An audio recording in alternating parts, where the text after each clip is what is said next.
I'm Rachel Padilla. I'm an artist.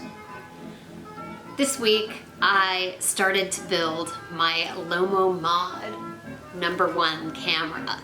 I'm really excited to share the journey and the build of that with you. I recorded a lot of footage, most of which you probably won't see because I don't want to bore you to death. But I cleared off my coffee table and I got all my pieces out and I set to work. And the resulting product is this awesome build-it-yourself camera. It's made from cardboard pieces essentially, and it's carefully assembled.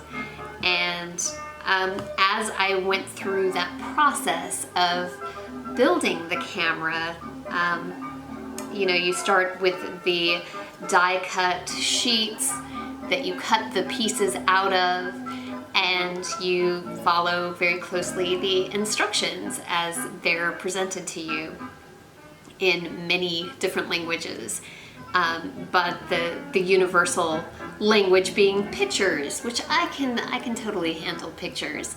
So I first assembled the front part of the camera, and then the back part of the camera, and then the housing for the lens that is a lens that you can fill with liquid. And that is where I think this camera is going to really shine.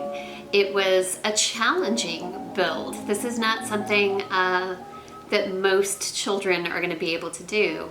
And it has a lot of little pieces and intricacy. I needed really good light, and sometimes I needed glasses so that I could be really precise in getting the pieces together. And I had pre-ordered this camera back in November and didn't get it until, gosh, the end of January, February, beginning of maybe. But I think they were kind of working out some of the kinks, and there was one problem I encountered of a really little intricate piece kind of bending on me, and then I realized that they had actually included those pieces in heavier material. So the lomography that makes this camera really thought of everything.